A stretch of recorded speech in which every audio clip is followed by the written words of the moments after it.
नारायण ने 18 नाम बताए हैं। और ये 18 नाम मैं इसलिए भी बोल देता हूँ क्योंकि आप मैसेज करके पूछते हैं महाराज जी आप वो 18 नाम बता दीजिए, हम लिख नहीं पाए।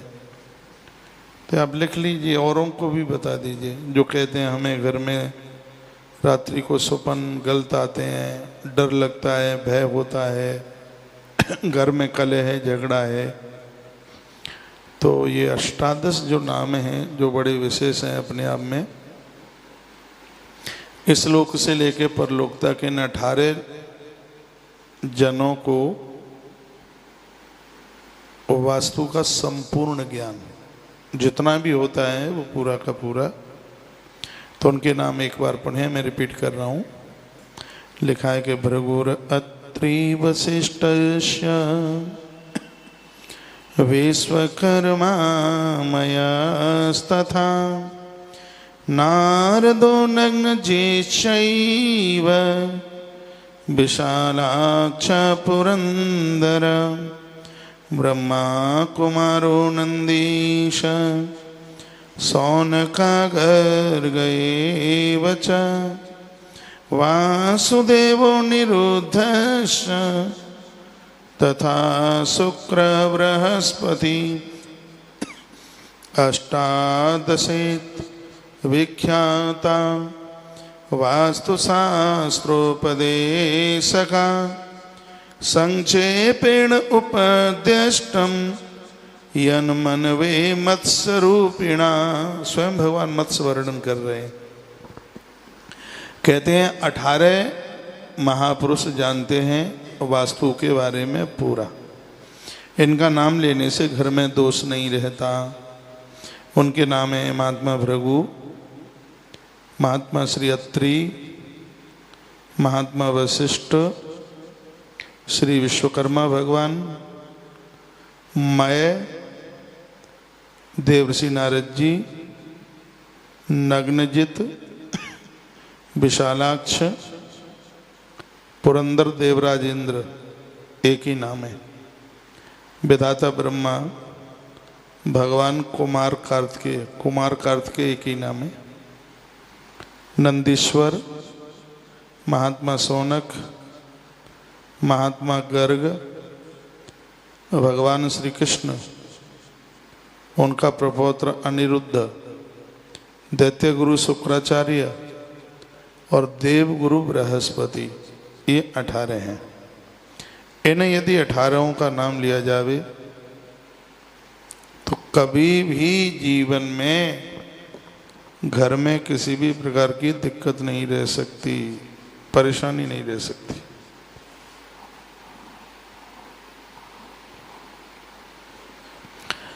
भगवान वासुदेव का जन्म भाद्रपद के कृष्ण पक्ष की तृतीया को दिन में शनिवार के दिन हुआ। कृतिका नक्षत्र था। विधाता ब्रह्मा और भगवान महादेव ने इनको उत्पन्न किया। इनका जन्म कुलिक बेला में हुआ था और वासुदेव ने बहुत जोर से आवाज लगा के चिल्लाते हुए ब्रह्मा जी से एक बात कही थी। क्या कहा? चराचरमिदं सर्वं त्वया सृष्टम जगत प्रभु। सुनिए। बिना अपराधेन चमाम पीड़यंती च सुराभ्रसम। वास्तु पुरुष ने कहा, हे जगत करता, आपने संपूर्ण चराचर जगत को रचा है, मेरी भी आपने रचना की है, फिर ये देवता सब मिलकर के मुझे पीड़ित क्यों कर रहे हैं? वासुदेव ने ऐसा विधाता ब्रह्मा को कहा, ये सब देव मुझे क्यों पीड़ित कर रहे हैं, ये मुझे क्यों कष्ट दे रहे हैं, मैंने क्या बिगाड़ा है? ब्रह्मा जी ने जवाब दिया, वरम तस्मै ददौ प्रीतो ब्रह्मा लोक पितामह ग्रामे वा नगरे वापि दुर्गे वा पत्तनेपे वाह। कहा, हम तुम्हें वरदान देते हैं, नगर में, गांव में, लोगों के घरों में ईशान कोण में तुम्हें स्थान मिलेगा। जहां जिस ईशान कोण में लोग देवी देवताओं को स्थान देंगे, वहाँ बंदन पूजन करेंगे। उस पूजा से तुम इतने संतुष्ट होगे उस परिवार को दिन दूना रात्रि चौगने के रूप में उबार देंगे। कुबेर का खजाना भी ईशान कोण में रखा जाता है। ईशान कोण अति पावन है, पवित्र है, पूजा के लिए बहुत अद्भुत है, बहुत बढ़िया है, ज्यादा ही बढ़िया है। नया गृह प्रवेश, जीर्णोद्धार, यात्रा के बाद घर में आते हैं तब प्रतिवर्ष घर में एक बार हवन यज्ञ हो, इससे उस घर के दोष दूर हो जाते हैं। इसमें बड़ी और भी सुंदर बात कही है, घर में पुराणों का स्वाध्याय होने से भी वास्तु दोष दूर होता है। इसलिए 9 अखंड रामायण के पाठ की मैंने आपको चर्चा की थी। और एक और इसमें बड़ी सुंदर बात कही है, घर में भगवान गणेश जी की स्थापना करके प्राण प्रतिष्ठा न कराएं, ऊपर दरवाजे पर लगवा दें, पूजा में रखें। भगवान गणेश को जगह देने से, उनकी स्थापना करने से घर के वास्तु दोष दूर हो जाते हैं। गणेश जी 3-4 तरह की प्रतिमाएं हैं गणेश जी की। एक सूंड ऐसे है, एक सूंड ऐसे है, एक सूंड ऐसे है, एक सूंड ऐसे उठी भी है गणेश जी की। देखी होंगी आपने, जिन गणेश जी की सूंड बाईं तरफ है, ये तो मैंने कथा में भी आपको निवेदन किया है। ऐसे गणेश जी को आप अपने दरवाजे पर लगा देते हैं, सही यही है, आपके घर के कभी ताले नहीं टूटेंगे, कोई उसके ऊपर अतिक्रमण नहीं कर सकता। गणेश जी की तरफ से बाईं तरफ कोई घर को लूट नहीं सकता। इसलिए घर के प्रमुख दरवाजे पर, मैं ग्रंथ से बोल रहा हूँ, घर के प्रमुख दरवाजे पर भगवान गणेश जी जिनकी सूंड बाईं तरफ हो वो लगाइए। गणेश जी की तरफ से बाईं तरफ, जैसे मैं बैठा हूँ तो बाईं तरफ का मतलब सूंड यूं घूमी हुई हो, बाईं तरफ बायां हाथ ही है। पूजा में जो आप गणेश जी बैठा रहे हैं वो दाईं तरफ सूंड ऐसे घूमी हुई हो। ये रिद्धि सिद्धि देने वाले हैं, आनंद देने वाले हैं, संपदा देने वाले हैं। आपको सोचने में देर लगेगी, उनको पूरा करने में देर नहीं लगेगी। दाईं तरफ के गणेश इतने प्रभावशाली हैं, सब कुछ दे देंगे। विद्या ये दे दें, संतान ये दे दें, परिवार ये दे दें, संपदा ये दे दें। स्वस्ति रूप हैं गणेश, भाग्यशाली हैं वो। गणेश के प्रति जिनकी श्रद्धा है। बाजार में रुपया फंस गया है, आ नहीं रहा है कैसे भी, मेरे निवेदन पर हर बुधवार को सिंदूर चढ़ा के 21 दूरवा इनके ऊपर चढ़ाइए, आनंद कर देंगे, आनंद कर देंगे, इंसान बना देंगे। इतनी बड़ी कृपा है भगवान गजानंद की। भगवान गणेश अद्भुत देव है। और कहीं रोज घर में इनके 12 नाम ले लें भैया, दोष वास्तु दोष, उस दोष का पिता भी चल के आ जाए तो न टिक पाए। इतने अद्भुत 12 नाम है।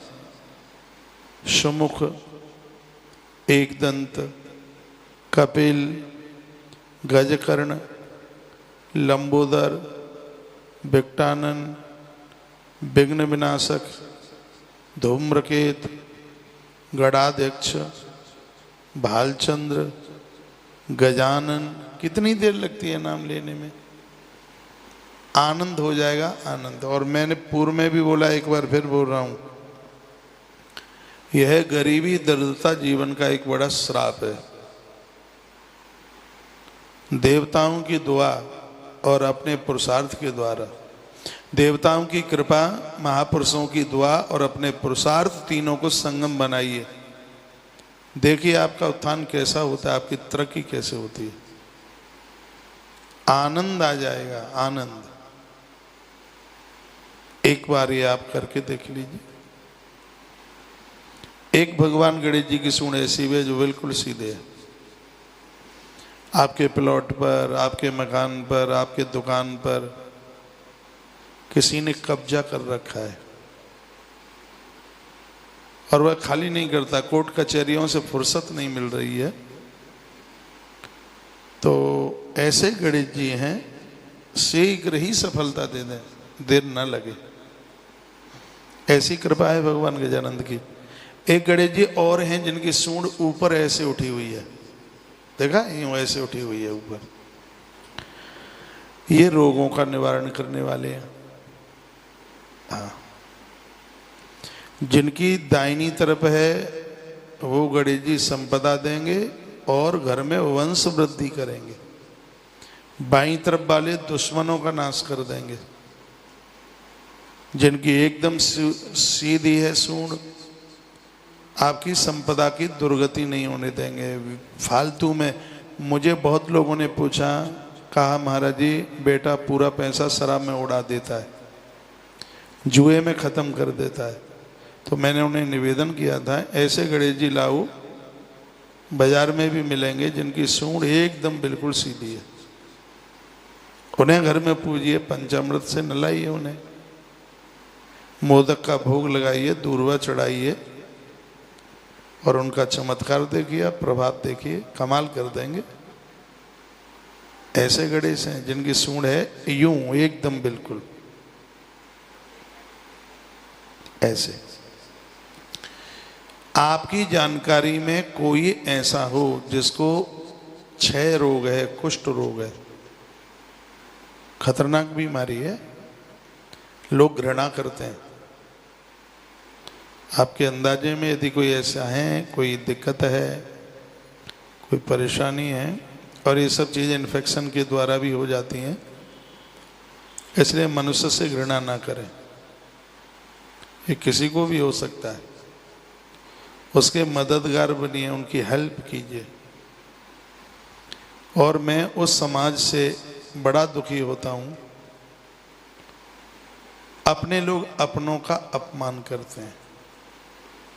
जिन माताओं को पति नहीं है, दुनिया छोड़ के चला गया, मैं तो कहता हूँ किसी साधु से कम नहीं है जीवन उसका, किसी महापुरुष से कम नहीं है, लेकिन उसको घृणा की दृष्टि से समाज देखता है, बहुत नीच दृष्टि से देखता है, कटाक्ष के रूप में देखता है। समाज को तो उनकी मदद करनी चाहिए। जिसके सिर के ऊपर से उसके पति का हाथ उठ गया है, ये समाज को तो खड़ा होना चाहिए उनके लिए। लेकिन खड़े की तो बात छोड़िए, उनका अपमान करते हैं, पूजा में नहीं आना, चीज दूर रहे।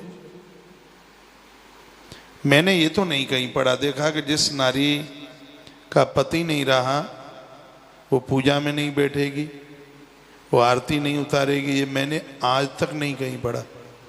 पुराण मैं पढ़ता ही नहीं हूँ, उनको चाटता हूँ मैं पुराणों को, और एक एक श्लोक पर मेरी कलम चलती है। मैंने आज तक कोई किताब बिना पेन लिए पढ़ी नहीं है, कलम हाथ में लेता हूँ, उसके ऊपर टिक मार कर लगाता हूँ। मैंने ये ग्रंथ में तो नहीं पढ़ा कि जिस नारी को पति नहीं है तो पूजा में नहीं आएगी, आरती नहीं करेगी, भगवान को उत्सव में नहीं खड़ी होगी। मुझे तो ये ढूंढने से नहीं कहीं मिला। हाँ, मैंने ये जरूर पढ़ा है, जिस माता कुंती का पति नहीं है, पांडु जी महाराज नहीं है, हस्तिनापुर की गद्दी पर अपने पुत्र के माथे के ऊपर पहला टीका मां कुंती करती है। लोग समर्थन करते हैं, तालियां बजाते हैं, मां कुंती को वंदन पूजन करते हैं। प्रभु राम जी के लिए भी माता कौशल्या के पति कहाँ रहे? दशरथ।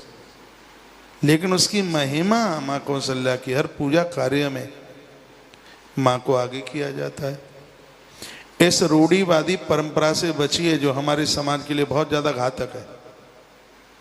बचिए, इससे बचिए। एक बात मैं बोलूं, निवेदन करूं, नारी वह अशुभ नहीं है जिसका पति नहीं है। नारी वह अशुभ है जो पति को धोखा दे करके दुष्चरित्र है, कुकर्म है उसके पास चरित्र नहीं है, उसके पास लाज नहीं है। अशुभ वह होनी चाहिए। ये तो एक साध्वी जीवन जी रही है, एक तपस्वी जीवन जी रही है, उसको पूछो कैसे जीना, पति के बिना कैसे जीवन जिया जाता है, कैसे समय पास किया जाता है। ऐसी पूज मात शक्ति का, मेरी बहनों का आदर समाज में होना चाहिए। उनसे घृणा ना हो। किसी को कोई रोग है, रुग्ण है, उसके सहयोगी बनिए। इसका मतलब नहीं है कि उससे घृणा करें, ये बहुत बड़ी त्रुटि है, ठीक नहीं है। आपकी दृष्टि में कोई ऐसे हैं जिनको इस बीमारी ने आके घेरा है, तो ऐसे गणेश जी जिनकी सूंड ऐसे यूं उठी हुई है, देखे होंगे ऐसे गणेश जी की प्रतिमा मिलती है, ऐसे गणेश जी को अपनी पूजा में रखिए। उनके ऊपर भी सिंदूर चढ़ाया जाता है, उनके ऊपर भी ये दुर्वा चढ़ाई जाती है। और मैं पुनः एक बार आपका ध्यान एकाग्रचित करना चाहूँगा गणेश पुराण के माध्यम से। गणेश जी के ऊपर समी चढ़ाइए।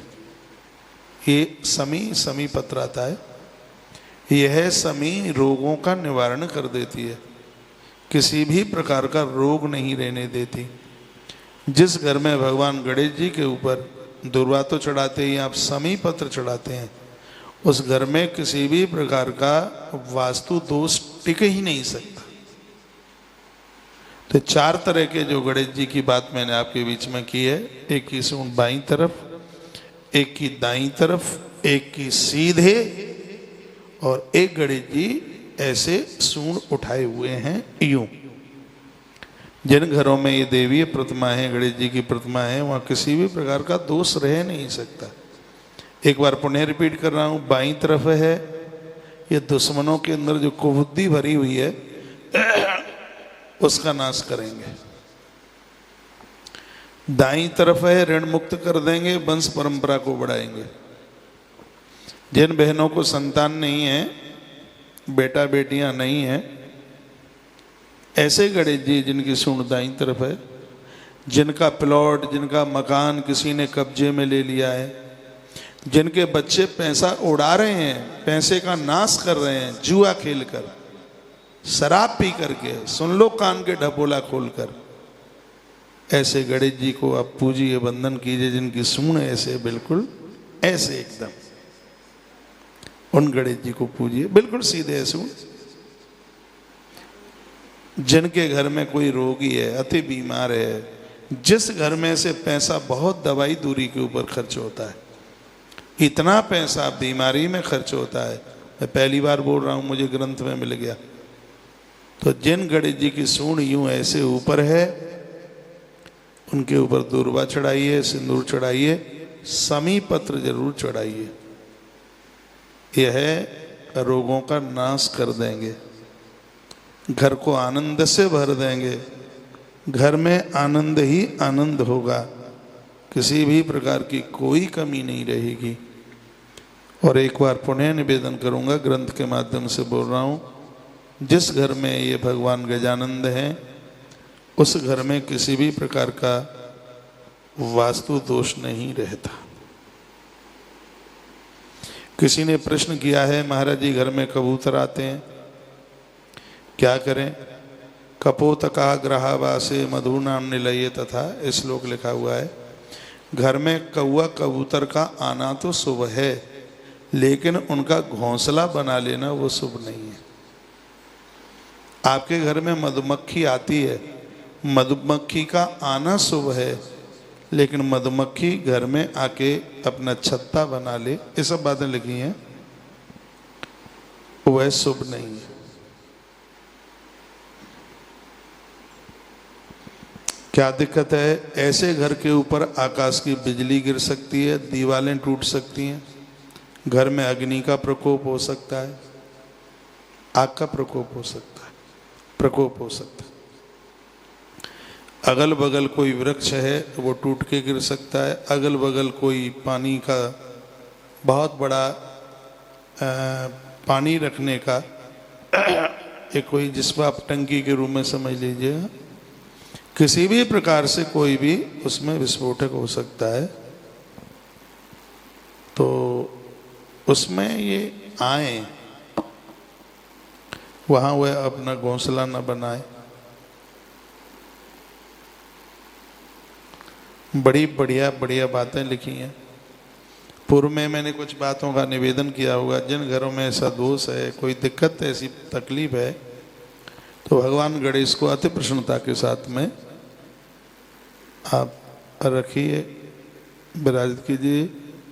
रोज नहीं करते, 8 दिन में नहीं करते। वास्तु शास्त्र की किताबों में लिखा है वर्ष में एक बार हवन यज्ञ तो जरूर कीजिए, जिस दिन कोई प्रदोष की तिथि हो।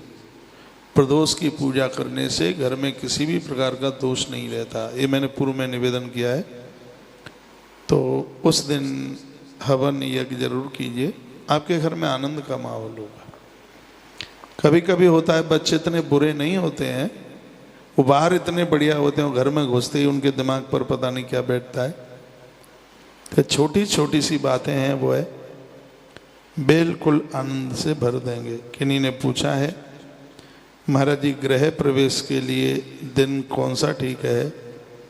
रविवार और मंगलवार 2 दिन को छोड़ के सब ठीक है।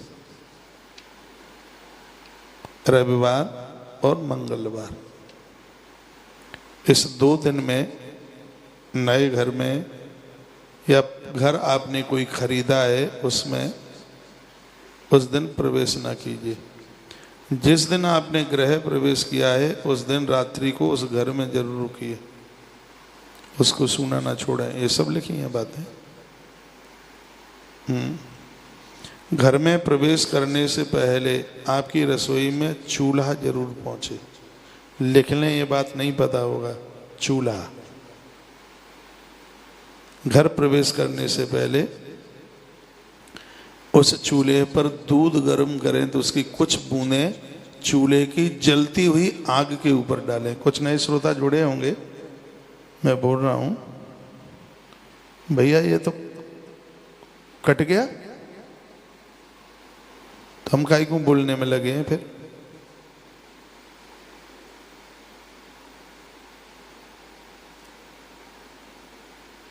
हाँ,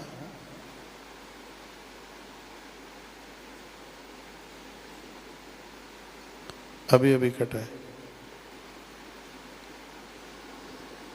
तो वहां नहीं पता लगता। 1 मिनट पहले कटा है।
हाँ? 9 तारीख को अभी मत करो, 9 दुर्गा में करना।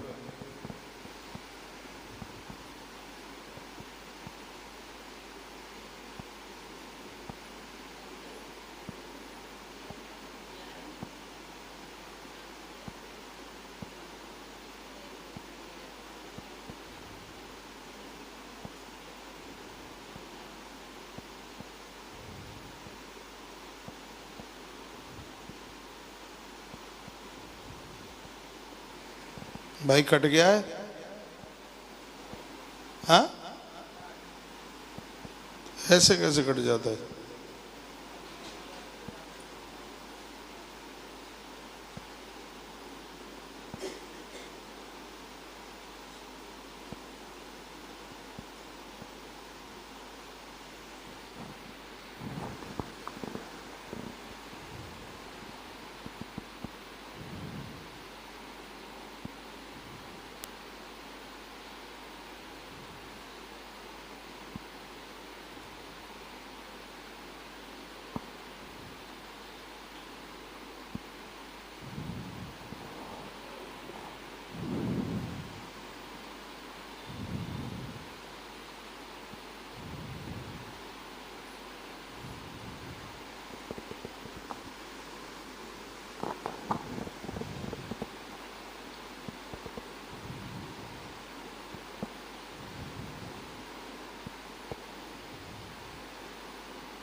नहीं हुआ,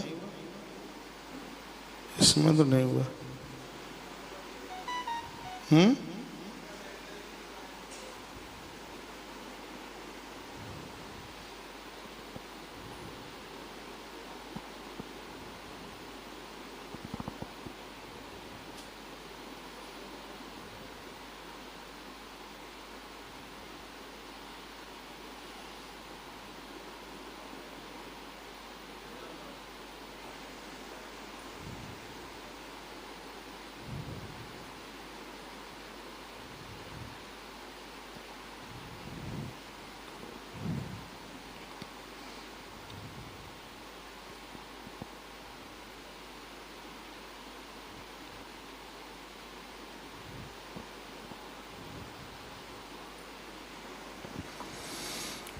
बोलिए बांके बिहारी लाल की।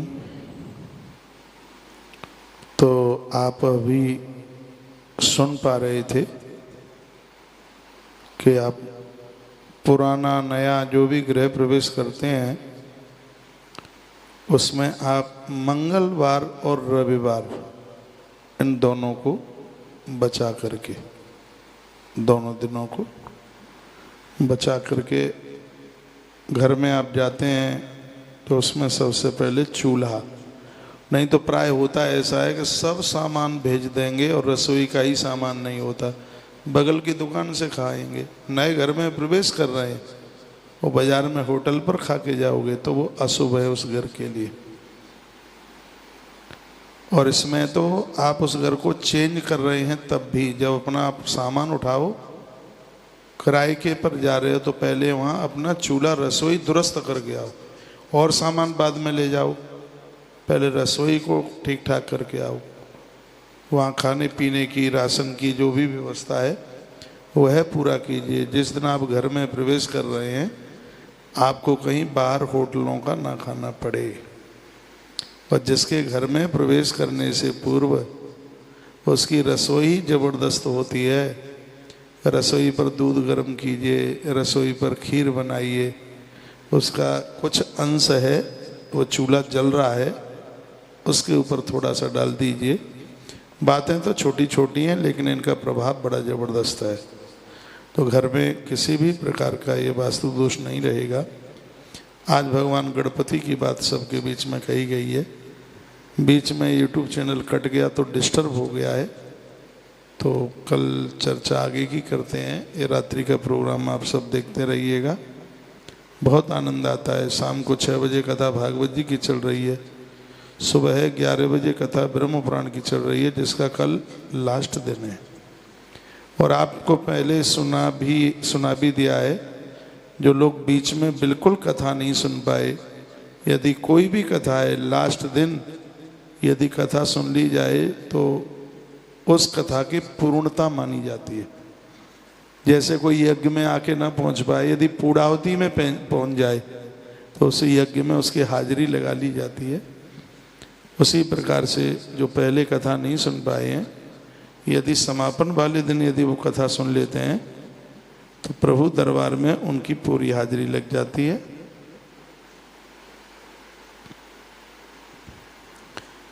तो ये आप जरूर कर लीजिएगा। मैं कुछ मैसेज पढ़ रहा हूँ। प्रणय गोयल जी, आपने लिखा है, महाराज जी आपकी ग्रंथों के आधार पर सब प्रमाण जानकारी से धर्म को बहुत बल मिला है। और देखिए प्रमाणित ही बात करनी चाहिए, नहीं तो हमारा समाज भटक